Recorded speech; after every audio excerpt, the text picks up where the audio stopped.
Hey guys, it's Matt and Kristie. So, the first thing that people ask us, it seems, when they find out who we are and what we're doing with Project D15, the typical reaction after they hear about it is, how did you guys fall into this? And the truth is this isn't something you fall into. It's something that's been built upon over time. So we got the opportunity in 2015 to visit Honduras for the very first time.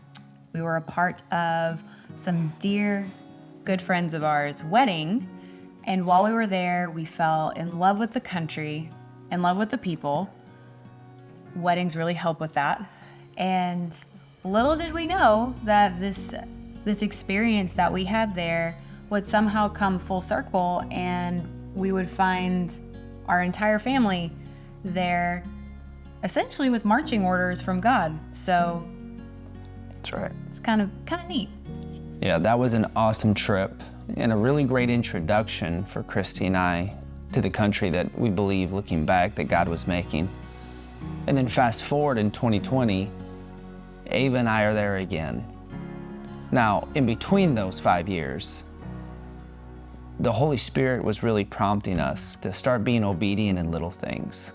Those moments that you find yourself in where you feel that prompting that God's asking you to step outside of yourself, to maybe have a conversation with someone or to mention something or speak a word of encouragement, and you start second guessing it in your head, and eventually your stomach kind of starts to hurt because you've found yourself in this moment that you've almost lost the opportunity, if you will. And one by one, we began building those moments of just faithfulness and obedience that God was doing that prompted a call to our friends in Honduras in 2019 saying, hey, we want to go. I want to bring my daughter. This is something that growing up, my parents did with us. All of us kids would go to a third world country before high school. And that was something that was really important to our family, and this was something I wanted to carry on with our daughter. And our friends were gracious enough to invite us to come, and we find ourselves on a plane in 2020, getting ready to introduce the country to our daughter for the first time.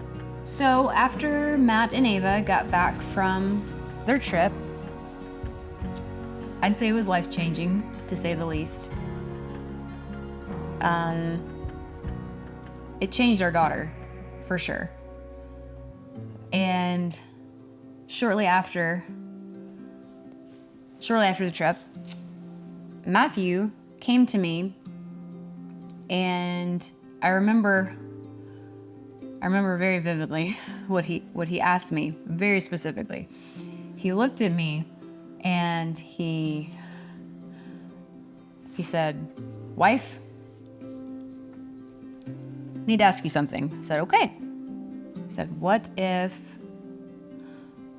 if I told you that God told me we need to open up a children's home in Honduras? Yeah. And Kristie said, okay. Okay. Really easy. Okay. And at first I thought that was crazy that it went over like that. But then Kristie began to remind me of a dream that I had several times in our marriage, and even starting very early in our marriage. Well, this was like a couple days later, because I sat on that. That's right. I sat on that little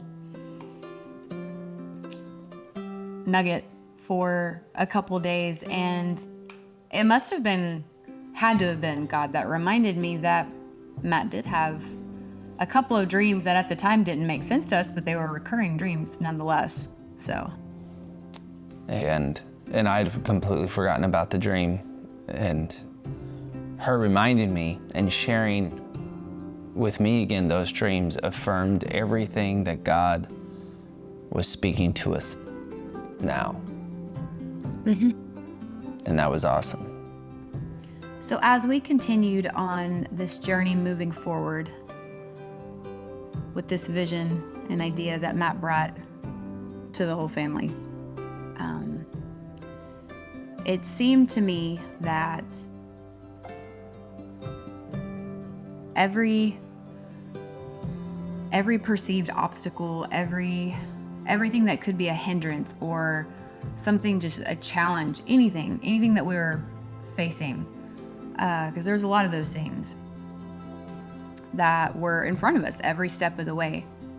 They all seem to